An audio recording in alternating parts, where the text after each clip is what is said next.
तो आदाब, नमस्कार, गुड इवनिंग, सत श्री अकाल। एक बार फिर आप तमाम लोगों का स्वागत है क्राइम तक की कहानी के इस एपिसोड में। उम्मीद है पूरी फैमिली अच्छी होगी, अपना और अपनों का ख्याल रख रही होगी। 22 साल पुरानी बात, 2003 का साल था। तारीख थी 16 जनवरी। 16 जनवरी को अमेरिका के नासा ने स्पेस पर एक अपने एस्ट्रोनॉट को भेजने का फैसला किया था। कुल 7 अंतरिक्ष यात्री थे। 16 जैन को अमेरिका से कोलंबिया नाम के स्पेस शटल में ये 7 एस्ट्रोनॉट बैठकर ज़मीन से आसमान के ऊपर खाली जगह जो स्पेस है, अंतरिक्ष में पहुंचते हैं। इनको वहाँ 16 दिन रहना था। कुल 16 दिनों तक 7 एस्ट्रोनॉट यानी कि अंतरिक्ष यात्री स्पेस में रहते हैं।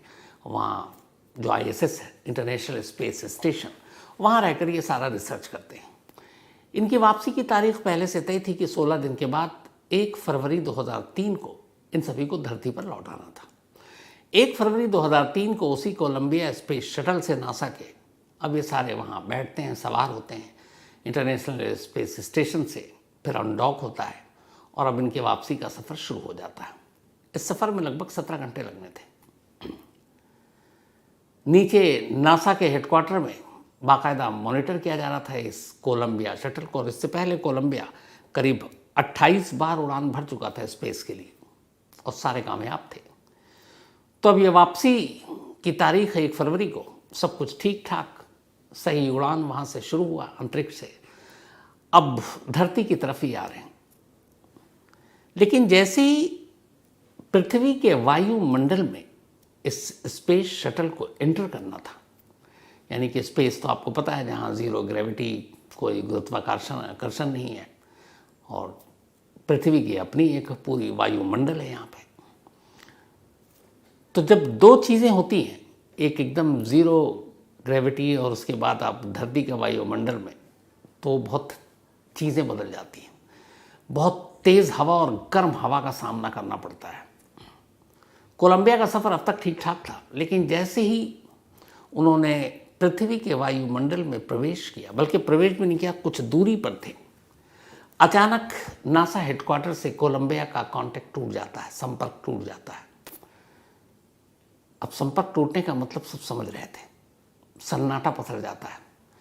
थोड़ी देर के बाद पता चलता है कि वायुमंडल में दाखिल होते ही कोलंबिया में आग लगी, धमाका हुआ और उसमें बैठे 7 एस्ट्रोनॉट भाप बनकर उड़ गए।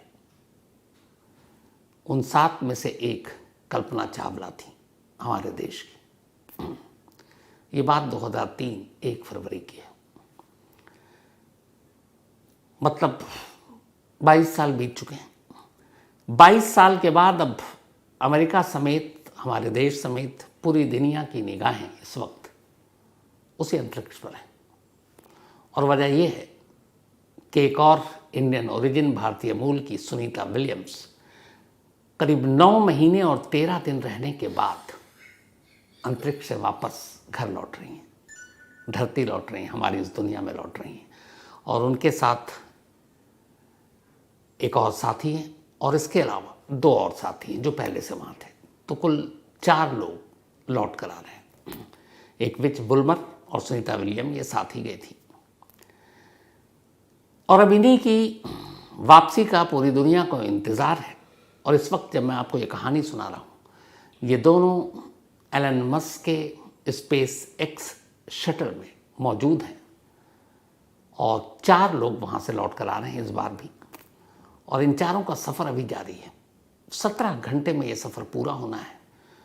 और जब ये सफ़र पूरा होगा तो ये इंडियन टाइम के हिसाब से कल सुबह ये लोग करीब 3 बजकर कुछ मिनट पर, जब भारत में ये वक्त होगा,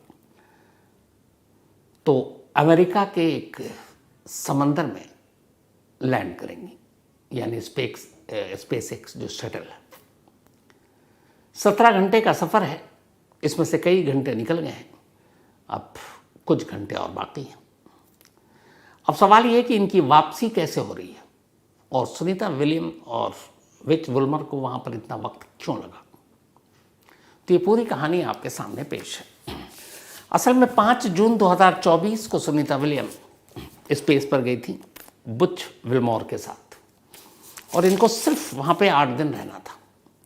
लेकिन बोइंग जिसने पहली बार अपना एक स्पेस शटल भेजा था, स्पेस शटल की तरह से इंडस्ट्री में कूदा था और नासा ने उसे पास किया था, तब कंपटीटर एक और था, एलन मस्क की अपनी कंपनी स्पेस एक्स। लेकिन स्पेस एक्स को मौका नहीं मिला और बोइंग को ये कॉन्ट्रैक्ट दे दिया गया और बोइंग के उस स्पेस शटल से सुनीता विलियम्स और बुच विल्मोर ये अंतरिक्ष में गए थे।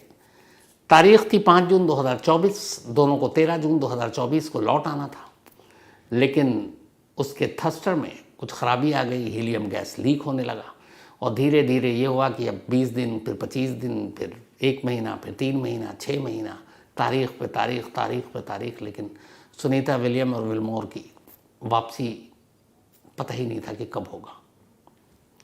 लेकिन अब पूरे 9 महीना और 13 दिन बाद सुनीता विलियम्स लौट रही, सफ़र का आगाज़ हो चुका है और सभी यही दुआ कर रहे हैं कि ये सभी सुरक्षित धरती पर लौट आएँ। अब ये लौट कैसे रहे? तो अभी तक 9 महीने और 13 दिन तक Sunita Williams international space station पर मौजूद थी और ये कहानी मैंने आपको पहले डिटेल में सुनाई है कि इंटरनेशनल स्पेस स्टेशन है क्या, जो एक तरह से आप ऐसे मान के चलिए एक होटल है। जो अंतरिक्ष यात्री सैर के लिए सफ़र पर जाते हैं अंतरिक्ष में, स्पेस में, तो वो कहाँ ठहरे? तो उनके लिए एक होटल बनाया गया, वो है इंटरनेशनल स्पेस स्टेशन। तो ये लोग वहीं थे, वहाँ और भी एस्ट्रोनॉट हैं भी, तो उसी स्टेशन में अब तक रहीं और अब वापस आ रही हैं। अब 9 महीने, अब 13 दिन क्यों लगे 8 दिन के सफ़र को इतना लंबा?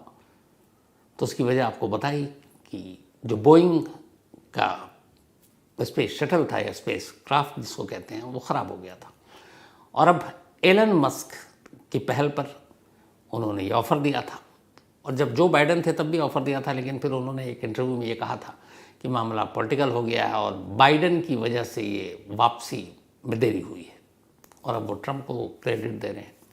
तो खैर पॉलिटिक्स अपनी जगह, सफ़र की कहानी अपनी जगह। तो अब स्पेस एक्स स्पेशल शटल वहाँ पहुँचा। अब जाने और आने का कई लोगों ने पूछा था कहानी में कि वो डिटेल में आप बताएं, तो वही आपको समझाना चाह रहा हूँ। हालांकि साइंस का सब्जेक्ट बड़ा डिफ़िकल्ट होता है क्राइम से अलग। तो जब हम स्पेस में जाते हैं तो 2 तरीके होते हैं, या स्पेस में कोई भी जाता है, मतलब इंसान को पहले छोड़ें तो 2 तरीके से स्पेस में सामान से लेकर इंसान को भेजा जाता है। पहला रॉकेट, आपको पता है रॉकेट के मतलब के ज़रिए बहुत सारे इंटरनेशनल स्पेस स्टेशन ही जब बना तो सारे उसके जो मशीनरी थी वो सब रॉकेट के ज़रिए भेजे गए। रॉकेट में ये होता है कि जब ये ऊपर ले जाता है तो धीरे धीरे रॉकेट अलग होता जाता है, फिर उसका मलबा होता है, वो गिरता है, कुछ समंदर में गिरता है, वापसी नहीं होती है। रॉकेट से जो भी चीज़, जैसे हमारे अभी चंद्रयान में कुछ दिन पहले हम लोगों ने भेजा था विक्रम लैंडर, तो जो रॉकेट है वो अपने अपने हिसाब से सब बर्बाद, वापसी का कुछ होता नहीं है। तो रॉकेट सिर्फ जाने के काम में आता है, वापसी के काम में नहीं आता है। लेकिन अंतरिक्ष यात्री या एस्ट्रोनॉट जो जाते हैं तो इनको तो वापसी भी है। तो अगर रॉकेट की वापसी की गारंटी या वापसी होती नहीं है तो फिर ये लोग वापस कैसे आते हैं? तो मेन जो रॉकेट की कहानी है वो ये है कि ये सिर्फ ले जा सकता है, वापसी नहीं। तो सामान भेजने के लिए तो रॉकेट सही है, जैसे चंद्रयान वाला आपको बताया एग्जाम्पल, विक्रम लैंडर। इंसान को भेजने के लिए सिर्फ रॉकेट की ज़रूरत नहीं पड़ती। जब भी इंसान जाएगा तो फिर उसको एक स्पेस शटल चाहिए। स्पेस शटल को ऐसे समझ लीजिए एक प्लेन चाहिए, जैसे हम धरती पर प्लेन में बैठते हैं, सफ़र करते हैं। लेकिन प्रॉब्लम ये है कि स्पेस शटल या ये प्लेन अपने आप अंतरिक्ष में नहीं जा सकता, क्योंकि वहाँ ज़ीरो ग्रेविटी, सीधी ऊंचाई, बहुत सारी चीज़ें, वायुमंडल से अलग। तो स्पेस शटल को भी रॉकेट की ज़रूरत पड़ती है और रॉकेट ही उसे पुश करके, धक्का देकर, थस्टर के ज़रिए वहाँ तक ले जाता है। तो सामान पहुँचाने के लिए जो रॉकेट ले जाते हैं वो तो रॉकेट पर जलकर खाक हो जाता है, वापसी आता नहीं है। लेकिन स्पेस शटल में जब आदमी जाता है तो इसी रॉकेट के ज़रिए उस स्पेस शटल को लेकर रॉकेट जाता है। लेकिन धीरे धीरे जैसे जैसे उसके हिसाब से उसको डिज़ाइन किया जाता है, रॉकेट ख़ास दूरी पर पहुंचकर उस स्पेस शटल से अलग होता जाता है और वो रॉकेट भी बर्बाद हो जाता है। फिर एक ख़ास दूरी पर पहुंचने के बाद अब स्पेस शटल भी एक प्लेन की तरह बन जाता है और वो वैसे ही काम करता है। तो इंसानों को भेजने के लिए स्पेस शटल की ज़रूरत पड़ती है। तो रॉकेट लेकर जाता है, उसके बाद स्पेस शटल वहाँ पहुंचकर इंटरनेशनल स्पेस स्टेशन के डॉक से जुड़ता है और फिर उस स्टेशन के अंदर, आईएसएस के अंदर एस्ट्रोनॉट रहते हैं जब तक रहना चाहे, ये जब तक उनको भेजा जाता है। तो ये तो जाने का रास्ता हो गया। अब वापसी का रास्ता क्या होता है? अब वापसी में रॉकेट तो है नहीं, तो अब वापसी में वही स्पेस शटल बाकी का काम करता है, उसी से आपको वापस आना है। क्योंकि एक तो ज़ीरो ग्रेविटी होता है, ग्रेविटी, तो उसमें आपको फिर धक्का देकर ऊपर ऊंचाई की तरफ ले जाने की वहाँ से तो ज़रूरत नहीं है। वहाँ तो आपको चक्कर काटते हुए धीरे धीरे धीरे नीचे आना है। तो करीब 17 घंटे लगते हैं चक्कर काटते हुए नीचे आने में, लेकिन तब भी उनकी स्पीड जो होती है वो अराउंड होती है 17,500 per hour, 17,500 kilometre per hour की स्पीड। तो अब स्पेस शटल के साथ वापसी में रॉकेट नहीं है, पर स्पेस शटल है, वही जिसको आप आम जुबान में कहें तो एक प्लेन समझ लीजिए, खास प्लेन। तो अब ये वहाँ से चलती है, स्पेस स्टेशन से अलग हो गई। उसके बाद ये धीरे धीरे चक्कर काटते हुए अब नीचे आती है। स्पीड आपको बता दी 17,500 किलोमीटर। तब तक सब कुछ ठीक रहता है जब तक ये स्पेस के चक्कर काटते हुए नीचे नीचे धरती की तरफ आती है। लेकिन जैसे ही पृथ्वी के वायुमंडल में ये दाखिल होती है स्पेस शटल कोई भी, तो सबसे खतरनाक वही चीज़ होता है। वो जो 3 से 5 मिनट का वक्त होता है स्पेस और पृथ्वी के वायुमंडल के बीच में दाखिल एंट्री, वो खतरनाक होता है। और ये जब एंट्री होती है तो उस वक्त जो हवाएं होती हैं वायुमंडल और उन दोनों के बीच में, और जिस तरह की गर्म हवाएं होती हैं और जो गर्मी होती है, उसकी वजह से 3 से 5 मिनट के लिए धरती से संपर्क टूट जाता है किसी भी स्पेस शटल का। तो नीचे बैठे नासा हेडक्वार्टर में जितने भी लोग हैं जो नेविगेशन और बाकी चीज़ों के ज़रिए कंट्रोल करते हैं, उनके साथ और उस स्पेस शटल के साथ अब कोई रिश्ता नहीं रहता, कोई कांटेक्ट नहीं रहता। और उस वक्त तक वो प्लेन को एक पायलट जैसे चलाता है वही ऐसे एस्ट्रोनॉट भी चलाते हैं, क्योंकि वो सारी चीज़ें उनको पहले ट्रेनिंग दी जाती है। एक हीट रजिस्टर होता है इस स्पेस शटल के ऊपरी हिस्सों में, भाग में लगा होता है। वो ख़ास तौर पर इसलिए होता है कि जब पृथ्वी के वायुमंडल में दाखिल होते हैं तो अब चूँकि यहाँ सब कुछ है, हवा इतनी गर्म और तेज़ कि वो किसी आम प्लेन को तो जलाकर उड़ा दे। लेकिन इसीलिए उसमें एक हीट रजिस्टर होता है जो उस गर्म हवा को सहता है। और सबसे दुश्वारी की चीज़ ये होती है कि हवा की रफ्तार इतनी ज़्यादा होती है और इतनी गर्म होती है, उस वक्त उस स्पेस शटल को एक ख़ास कोण के हिसाब से, एक ख़ास डायरेक्शन से वायुमंडल के अंदर प्रवेश करना होता, दाखिल होना था। मतलब एक ख़ास एंगल से उस स्पेस शटल को आपको वायुमंडल में दाखिल करना है। अगर वो एंगल ज़रा सा भी दाएं बाएं हुआ तो फिर हादसे का खतरा है वो बढ़ जाता है।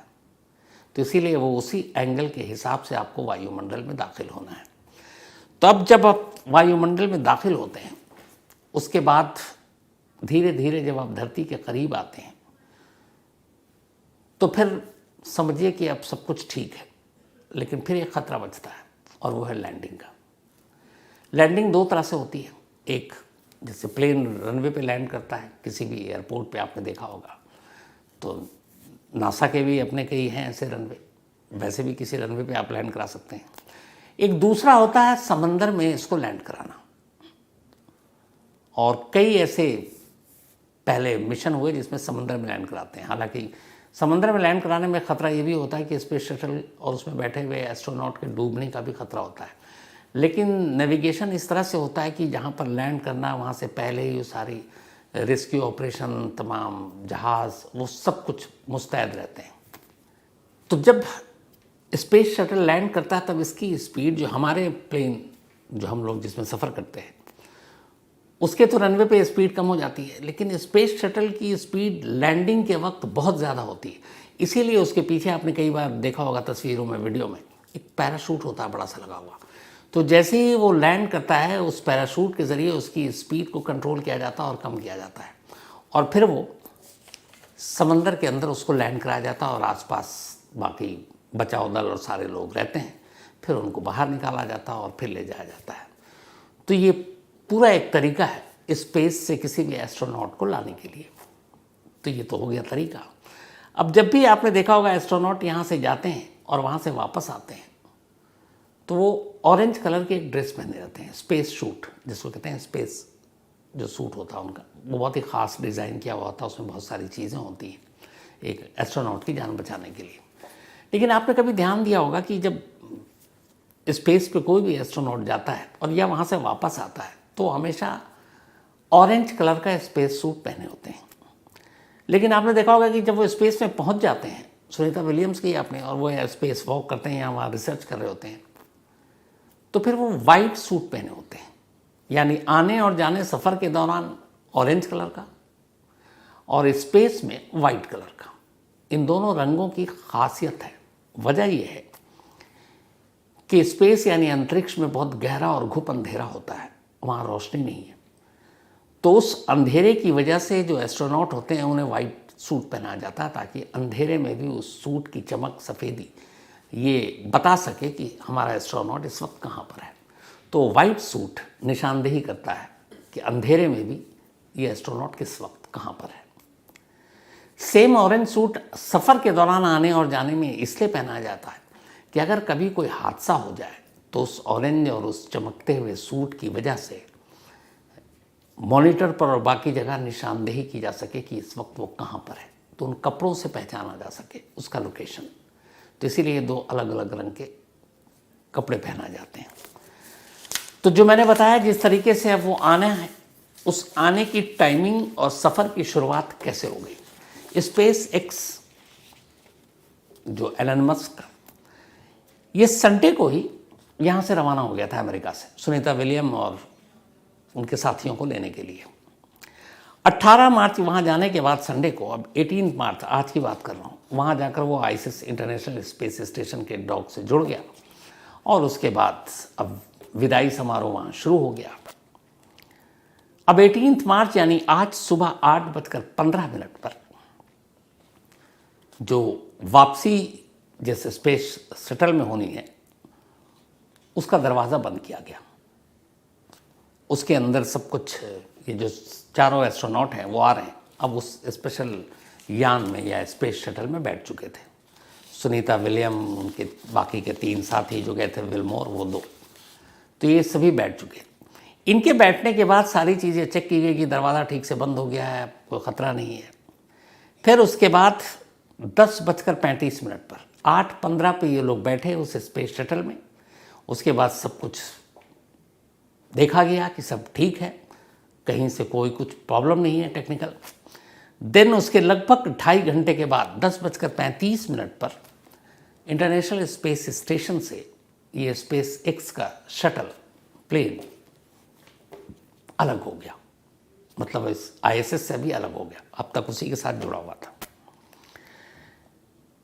अब वहाँ से अलग होने के बाद ये स्पेस के, इस वक्त जब मैं आपको ये कहानी सुना रहा हूँ, अभी धीरे धीरे ये स्पेस के चक्कर काटते हुए नीचे की तरफ आ रहा है। यानी अभी सुनीता विलियम, उनके बाकी के 3 साथी उसी स्पेस एक्स के उस शटल में मौजूद हैं जो उनको लेकर नीचे आ रहा है। अब ये भी सफ़र जारी रहेगा। 19 मार्च यानी कल, मैं इंडियन डेट और टाइम के हिसाब से बात कर रहा हूँ, 19 मार्च की सुबह 3:27 पर इसके यहाँ पर लैंड करने की उम्मीद है। लेकिन जो सबसे इम्पॉर्टेंट है वह उससे पहले 19 मार्च की सुबह 2:41 2:41 19 मार्च यानी कल सुबह, ये 2:41 इस पूरे वापसी के सफ़र का सबसे अहम वक्त होगा। वजह यह है कि इसी 2:41 AM Indian time 19 March space x का ये शटल स्पेस यानी अंतरिक्ष से पृथ्वी के वायुमंडल में दाखिल होगा। और जब दाखिल होगा तो वही वो 3 से 5 मिनट सबसे इम्पॉर्टेंट है। अगर ये स्पेस से वायुमंडल में 2:41 पर दाखिल हो गया तो फिर एक सेकंड के हिसाब से ये अपने लैंड करेगा, कोई दिक्कत नहीं है। तो नासा और तमाम लोगों को, बल्कि हर जब भी ऐसा कोई सफ़र होता है स्पेस में जाने और वहाँ इंटरनेशनल स्पेस स्टेशन में रहने में कोई ख़तरा नहीं है। ये जितने भी एस्ट्रोनॉट या जितने भी एक्सपर्ट हैं उनके हिसाब से आपको वो बहुत ही मतलब सेफ़ और सब कुछ अच्छा है। सबसे मुश्किल होता है इस सफ़र में जाना और आना। जो सफ़र है स्पेस में जाने और आने का वो सबसे ख़तरनाक होता है, और वो भी सिर्फ उस पल को जब आप वायुमंडल में प्रवेश कर रहे हो या जब आप वायुमंडल से अलग हो रहे हो, दोनों सूरत में। तो ये सफ़र भी 2:41 कल इंडियन टाइम के हिसाब से जब वायुमंडल में प्रवेश करेगा ये प्लेन, वो घड़ी सबसे इम्पोर्टेंट घड़ी है। एक बार 2:41 पे वायुमंडल में ये दाखिल हो गया स्पेस एक्स का शटल, तो फिर इसके दाखिल होने के लगभग 27 और 19 करीब 46 मिनट के बाद सुबह 3:27 पर ये लैंड करेगा अमेरिका में एक समंदर में। और लैंड करने के बाद जो समंदर में लैंड कराते हैं इस स्पेस शटल को, उसको कहते हैं स्प्लैश डाउन। तो स्प्लैश डाउन मतलब लैंडिंग समंदर में, पानी में। तो स्प्लैश डाउन होगा ये 3:27 इंडियन टाइम के हिसाब से, और उसके बाद फिर सारे एस्ट्रोनॉट को वहाँ से निकाला जाएगा। और नासा ने जो स्टेटमेंट जारी किया उसके हिसाब से सुबह 5 बजे, यानी इस शटल के लैंड करने के 1 घंटा और 33 मिनट के बाद नासा एक प्रेस कॉन्फ्रेंस करेगा और उसमें एस्ट्रोनॉट के बारे में बताया जाएगा। और नासा ने पूरी दुनिया में इस सफ़र को लाइव दिखाने का इंतज़ाम किया है। आप अलग अलग सोशल मीडिया पर, यूट्यूब पर इस सफ़र को लाइव देख सकते हैं। तो ये भी इंतज़ाम किया गया है। तो अब ये वापस आएंगे, लेकिन वापस आने के बाद ऐसा नहीं है कि आप फ़ौरन, जो अभी तक आप देख रहे थे सुनीता विलियम्स और बाकी लोगों को स्पेस के अंदर डांस करते हुए, बातें करते हुए, वापस आने के बाद अभी इन सब को वापसी अपनी ज़िंदगी जो पहले स्पेस में जाने से पहले इन्होंने बिताई, उसमें अभी बहुत सारी इनकी मुश्किलें आएंगी। इसलिए कि अब तक ये 9 महीने और 13 दिन तक उस जगह पर रहीं जहाँ ज़ीरो ग्रेविटी है, जहाँ मतलब ना आप अपने पैरों से चल सकते हैं, ना आप दौड़ सकते हैं। तो आप जानकर हैरान रह जाएंगे कि जब ये लोग यहाँ आएंगे तो फिर से जैसे एक बच्चा पैदा होता है और जब बच्चा ज़रा धीरे धीरे बड़ा होता है तो उसे चलना सिखाया जाता है। एस्ट्रोनॉट जब भी अंतरिक्ष से वापस आते हैं उन्हें वापस चलना सिखाया जाता है, क्योंकि उस ज़ीरो ग्रेविटी में रहकर वो चलने की और बाकी चीज़ें, उनकी पैरों की हड्डियां और पूरे मांसपेशी खिंच जाता है, हड्डियां बहुत कमज़ोर हो जाती हैं, आँखों की रोशनी पे असर पड़ता है, तो वो अपने आप खड़े नहीं हो सकते, चलना तो दूर की बात है। तो धीरे धीरे वो सारा फिर इनकी एक्सरसाइज और बाकी चीज़ें होती हैं जो कराई जाती हैं, और इनको पकड़ कर पहले चलना सिखाया जाएगा और फिर बाद में मतलब इनको रिकवर होने में वापस कई हफ्ते लगेंगे और तब जाकर ये चल फिर पाएंगे। तो उन सारी चीज़ों का इनका अभी ट्रेनिंग होगी, इनकी सेहत का पूरा, इनकी जो हड्डियां होती हैं उससे 4 गुना ज़्यादा वज़न डालकर इनको ट्रेनिंग दी जाएगी, अभी मजबूत बनाया जाएगा। फिर इनके मेंटल हेल्थ पे काम किया जाएगा, क्योंकि आप इतने वक्त से वहाँ दूर थे, तो बहुत सारी फिर और भी वहाँ पे चूँकि बहुत सारी ऐसी चीज़ें होती कि कई तरह की बीमारियाँ हो सकती हैं, तो उन सारी चीज़ों का चेकअप होगा, उन पे ध्यान दिया जाएगा। तो अभी एक लंबा वक्त लगेगा इन लोगों को रिकवर करने में। तो उसका धीरे धीरे, हालांकि ये नासा की तरफ से कहा जाता है जो भी ऐसे जाते हैं तो रिकवर उनका जो प्रोग्राम है वो बड़ा सॉलिड होता है, तो वो सारी रिकवरी भी हो जाती है। तो एक तो ये सारी चीज़ें हो जाएंगी। दूसरा बहुत सारे एक वो थी, या थोड़ा सा इंटरेस्टिंग चीज़ है कि अब 8 दिन के लिए गई थी सुनीता विलियम्स, अब 9 महीने 13 दिन बाद आ रही हैं। तो थी तो वो ड्यूटी पे नासा की एम्प्लॉई है, तो क्या उन्हें ओवर टाइम मिलेगा? तो नासा में ओवर टाइम का कोई रूल नहीं है, क्योंकि वो मानते हैं कि जो जिस मिशन पे किया, जिस रिसर्च पे किया, वो उनका फुल टाइम एम्प्लॉई है, तो उसे कोई एक्स्ट्रा पैसा नहीं दिया जाएगा। थोड़े मोड़े मतलब कुछ थोड़ी सी अमाउंट दे दी जाती है कि चलो ये पैसे आपने इतने दिन रहे थे, लेकिन वो बहुत मामूली होती। वैसे इन लोगों की सैलरी अच्छी होती है, करीब जैसे सुनीता विलियम्स की अगर सैलरी की हम बात करें तो इनका per annum around 1.10 crore Indian currency में 1 करोड़ 10 लाख के आसपास इनकी सैलरी होती है। और वैसे भी फिर अंतरिक्ष में जाना हर एक इंसान को तो नसीब होता नहीं है, तो इनका अंतरिक्ष का सफ़र लाइफ टाइम में हम आप तो सिर्फ बैठ के बातें कर सकते हैं। तो दुआ यही है कि कल सुबह 3:27 पर सुनीता विलियम और उनके साथ बाकी के उनके तीनों साथी एस्ट्रोनॉट धरती पर सुरक्षित लौट आएँ और हम सब ये लाइव देखें। और ये तो लौट आए, लेकिन जिस एलन मस्क के स्पेस एक्स शटल से ये लोग लौट रहे हैं, ये खाली नहीं गया था धरती से, ये अपने साथ 4 और एस्ट्रोनॉट को लेकर गया था। स्पेस स्टेशन में हर वक्त कोई ना कोई अंतरिक्ष यात्री रहता है, तो यहाँ से 4 गए हैं, जिसमें से अमेरिकन हैं 2, एक रशियन और एक जापानी। तो इन 4 एस्ट्रोनॉट को ले जाकर वहाँ पे ले जाया गया और उन 4 को इंटरनेशनल स्पेस स्टेशन पर छोड़ दिया गया और उनके बदले में 4 मुसाफिरों को वापस धरती पर लाया गया। तो कल सुबह यही ऊपर वाले से दुआ है कि सभी सुरक्षित घरों को लौट आएँ और इनकी वापसी के बारे में जो भी जानकारी होगी कल आपको ज़रूर देंगे। तो फिलहाल कहानी में